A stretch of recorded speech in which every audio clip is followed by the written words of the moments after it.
o'clock, I think. And it's been a pretty eventful morning so far. I got up at 6:30 after a very long night. My ParkSmart EPU isn't working all that great. It keeps shutting off after about 45 minutes. I'm not really sure what's wrong with it. I've mentioned it before, and it just it doesn't cool, and most of the time, and just keeps turning off. I ended up idling the truck last night after the sun went down, and ran the air conditioner on full blast to where it was actually cold enough that I was getting cold inside the truck. I think my inside temperature gauge said I got it down to like 58 degrees. So I turned the truck off, hit the ParkSmart, went to bed. I guess it was about 9:45. At 11 o'clock, I heard a huge pop, woke me up, and the ParkSmart shut off. And I said, okay, just left it that way. Tried to go back to sleep. About an hour after that, I woke up sweating. It was so hot. I should say it really wasn't hot. It was just humid, really, really humid. When I checked the weather bug, told me it was 75 degrees outside. Humidity was 94%. Sticky, sticky, sticky.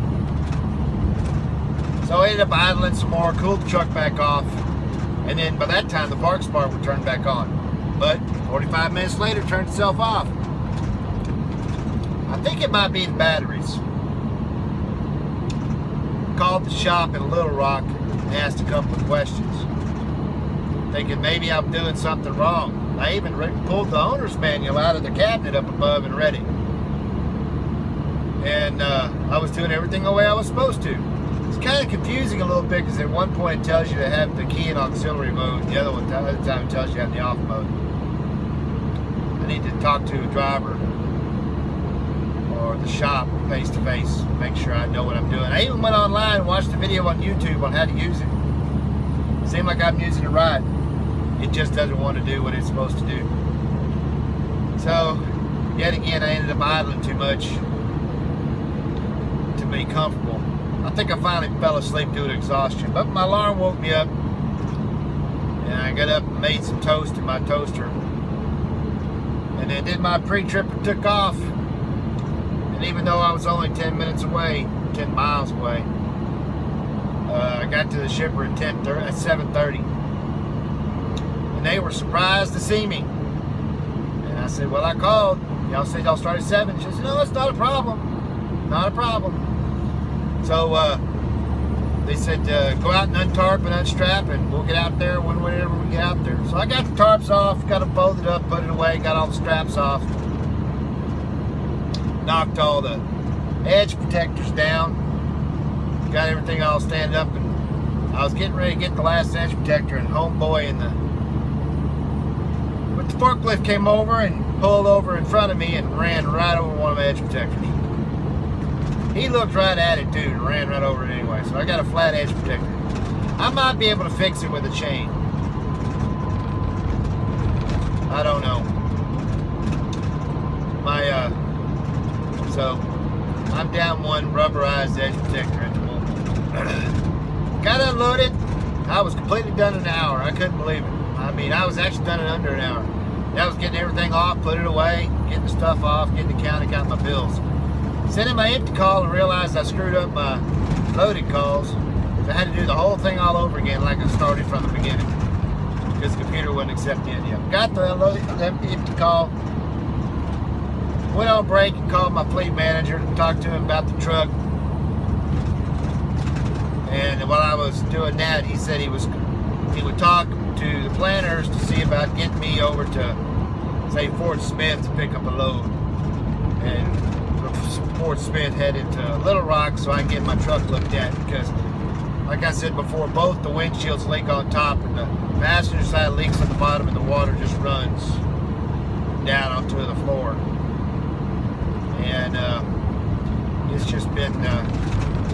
days. There's a Maverick with wood that's untarped. Huh, but his tarps are sitting on top. I don't get that. Oh well.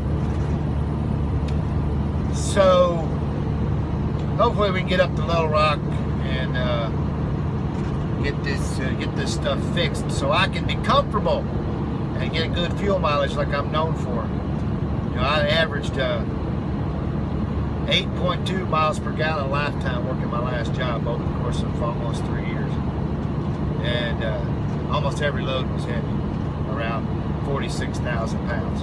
And I idled quite a bit too. It was a day cab. But I idled quite a bit because I needed the power to run the lights inside the box while I was unloading. So, got a dispatch while I was on the phone with my fleet manager.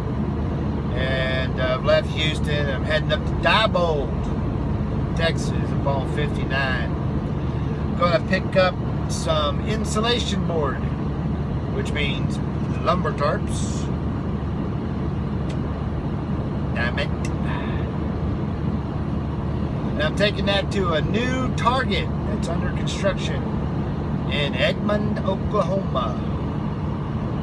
And since I'm going to Edmond, it won't be too hard of a stretch to slide down 40 into Fort Smith. It's only a couple hundred miles. And so we'll have to see how it goes. This one's got a 109 mile deadhead, or empty miles is what they call them, and 398 loaded. I'm actually going to do the empty miles in under 106, I think. And I'm thinking about how I'm going to get to Edmond. I think I'm going to see what Jill and Diesel have to say. Might even ask Frankie what he thinks, but I don't think he thinks anything. He's asleep over there in the seat. And running up 59 to 157, run through Dallas, get on 35, hit up. I think that's going to be my best bet. There might be a shorter way across the back end of Oklahoma by running up through Esteli and Commerce. I don't know. We'll see. All I know is I'm tired, physically tired, not sleepy tired, dirty, I need a shower, and I got to find some place to buy some fuel and take a shower on the way up. I'll let you know. Good afternoon, YouTube. It's about 2:30 in the afternoon in Diebold, Texas. It's on 59 just south of Lufkin. It's about 87 degrees. The humidity is about 92%. And I need a shower now more than I did before. I got here about 10:45. I had to wait about a half hour before they put the stuff on my truck. And then I pulled out. I got it all strapped down, ready to go in about 30 minutes, I think. So about an hour and a half after I got there, I was strapped. But it had to be tarped, and they don't let you get up on the trailer. And I couldn't have got up there anyway if I wanted to. It's just too damn high. It's like 14.1, I think. It's 14 feet tall. It's big. Well, they have a thing they hook to the front of a forklift and help drag the tarps over. But I had to wait like 20 minutes while she loaded another trailer before she could come help me put my tarps on. And it's really windy. And the first tarp we put on, it didn't stay. The wind just caught it and carried it off. So we had to pick it back up, lay it back out. I'm hoarse, excuse me. And get it back in place. Once it was there, I was able to tack it down before it got screwed up too much. And then she brought up the other one, drug it over, and we got it in place. She went too far forward, couldn't back it up, so the front's kind of skewed up. But I got it tacked down, and between the wind and the heat and everything else, it took me about an hour, 15 minutes to tarp it, to get it all bungeed up and cleaned. And since I couldn't climb up on it, the tops look stupid. But I used a little pole to kind of get some hooks in to make it at least tighten up, because there's a bunch of rain off to the north of me. This is going to get wet. I'm the second of 3 Maverick drivers that were here picking up going to the same place up in Edmond. First guy was there when I got there. Is the same guy that helped me on Friday morning when I could go home, Jeremy. And then another guy that came in behind me. There's 3 loads going there. So we got 8 o'clock, 9 o'clock, and 10 o'clock appointments. We can't sleep on their property, and we have to be on time. So I'm on my DOT break right now because I almost ran out of my 8. When I get done here, I'll have about 6 hours of driving time, which will be about 8:30 p.m., which is about right. And I'm going to get as far as I can. I'll get to at least Ardmore, but I'm thinking I'm going to get to Moore. There's a casino in Moore where I can park. There's always parking there. The bad part is I need a shower. I need one bad. So I might just check Ardmore when I get there. If Ardmore's got any spaces, I'll just park there, take a shower, get up, and head in. And don't think I'm going to be late for the delivery. I don't know. It's like an hour and a half from Ardmore to Oklahoma to Edmond. I'll have to look. I'll have to see. I really don't know. We'll find out later. I'm going to eat my sandwich and drink another 4 bottles of water because I'm parched. And I'll let you know how it goes. Oh, I told y'all I needed a shower. Didn't mean y'all could watch me. I'll be back. Okay, YouTube. Now we can talk. Walking in on me in the shower. How dare you? I am in Ardmore, Oklahoma at the Flying J. And it is humid here too. As you can see, it's raining. It was lightly sprinkling when I went in to take my shower. While I was in the shower, all heck broke loose. There was a huge clap of thunder, loud enough I could hear it over all the noise in that place. And it just started coming down buckets. I even was thinking about when I got out to shoot my video in there, give y'all something different to look at than the inside of my truck. But that didn't work out because it was so loud in there that I couldn't even hear, you know, the snippets that I'd already recorded for the day over the TV. Why, oh why, does it have to be so loud that you can hear the TV in the driver's lounge in the huddle house? I got no clue. No clue.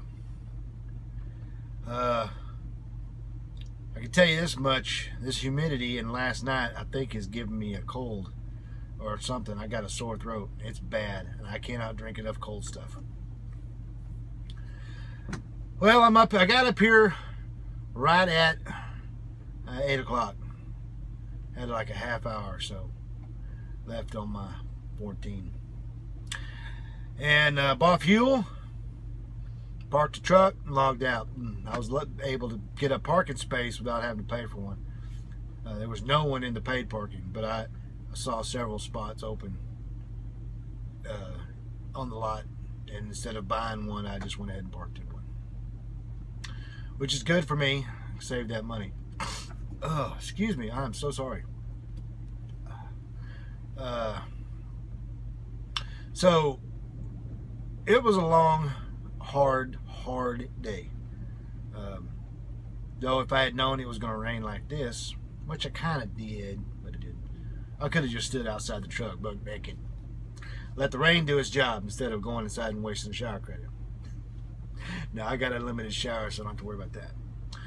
But so I'm gonna have to get up at 6 So I can get out of here by 6:30 to get to Edmond to make my appointment. My appointment's at 9, and it's 114 miles from where I'm sitting to where the store is. So I'm gonna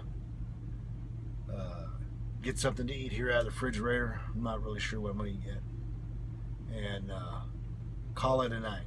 Though I am gonna idle the truck tonight, and I'm not even gonna bother with the Park Smart. I had the truck nice and cold when I parked it before I went inside. Turned it off, hit the Park Smart, was inside about 45 minutes, came out. It's muggy and hot in here, and the Park Smart turned off. I don't know what to do. But with the rain too, I don't know. I got a towel, 2 towels down there on the floor, soaking up the water that's come through the windshield so far. I'm gonna have to wring them out in the morning. And I got towels along the inside of the windshield too, soak up the water coming in that way. So this truck needs some work. And I was talking to another driver, and he was telling me that with this many things, I might be able to just ask for a new truck, because this one's going to need work, a lot of work. It's going to need the windshield's done. It's going to need to find out where the leak is under the dash, and if it's in the dash, it's coming through the vent outside. That means they're going to have to take the whole thing apart. And I found another leak in the back. It's leaking along the back wall on the inside. So someone's been running this one hard or something. I don't know. I've never known a Cascadia to leak like this. I've driven quite a few. So all you Freightliner haters out there, don't tell me about freight shakers and leaking, because I've driven my share. Even my Columbia that I owned, which was a 2006, I put over 1 million miles on that truck, and it never leaked like this thing does. So that's all she wrote. I'm gonna eat and go to bed. And so you guys in the South going through these storms, y'all be careful. Some of the hail we've already gotten here been pretty bad. So y'all take it easy. If you're enjoying these videos, go ahead and subscribe. Got any questions, please post them in the comments below. Email me or see me on TTR. I won't be on there tonight though. And y'all keep the shiny side up, 73s. Be safe, and I'll talk to you tomorrow.